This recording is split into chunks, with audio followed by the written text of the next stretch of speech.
I think that sin is a living thing that you're comprised of. Like, if you remember the old Looney Tunes cartoons, I don't know if you noticed, but the beginning, the intro to Looney Tunes is a brainwashing circular pattern. The exact same one they used to brainwash soldiers back in the 1930s and 40s in their military exercise videos. But anyway, in those cartoons, there's always a little devil on the left shoulder and a little angel on the right shoulder, right? And you can also see a variation of this in the Pinocchio cartoon with Jiminy Cricket kind of playing the angel character in that respect. And also there's something else. There's Good Morning Rabbit. There's like back in the early 1900s, there's lots of magicians, right?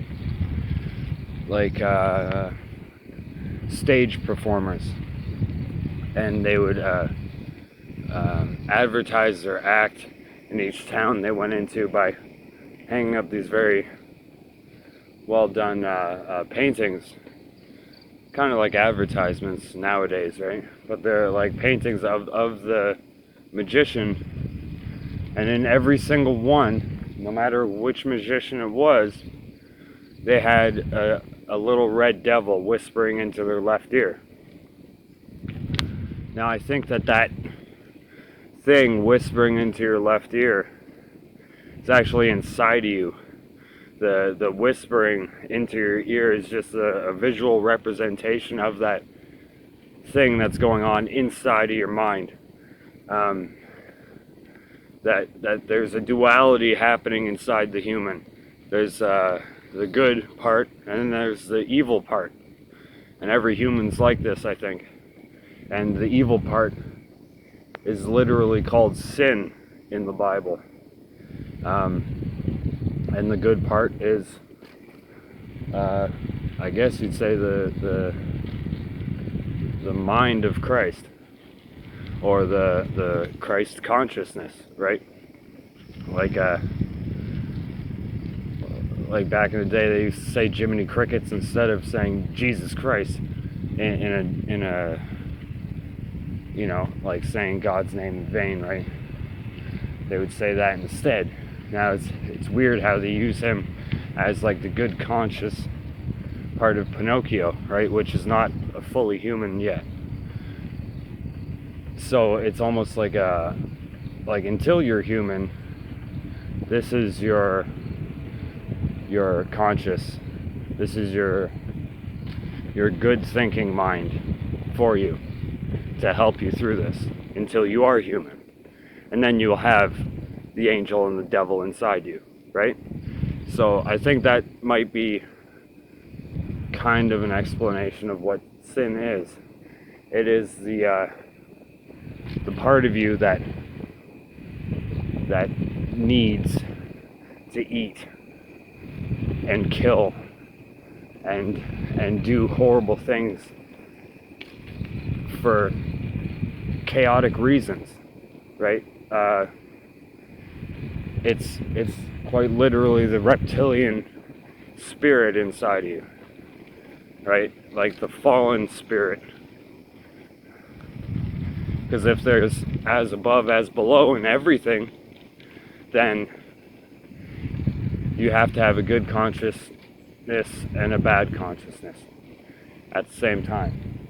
And you're always choosing to either take the right path or take the left path. And that left path is sin. It's a complicated thing, I think, but I made two videos. One's called Demonic Distortion, where I videotaped myself in low light conditions, and I increased the contrast in the video editor and increased the lighting.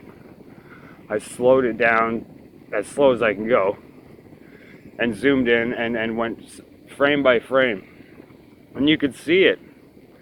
You can see the spirit in you in the right conditions, and it is a reptile looking spirit, like a snake. I mean, I've seen it in myself, so I know it's real. So I don't know. I mean,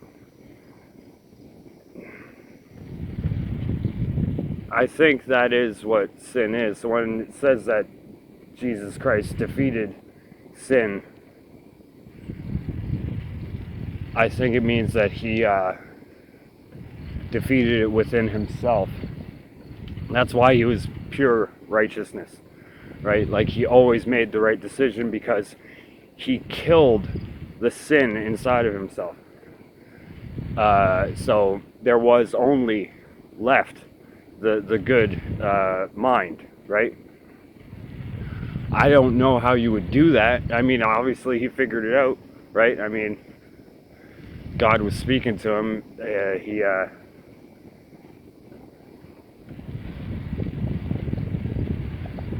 I'm just saying that that's probably the explanation, is that when it says he defeated sin, it's probably he defeated the reptilian spirit, the evil spirit that was inside of himself.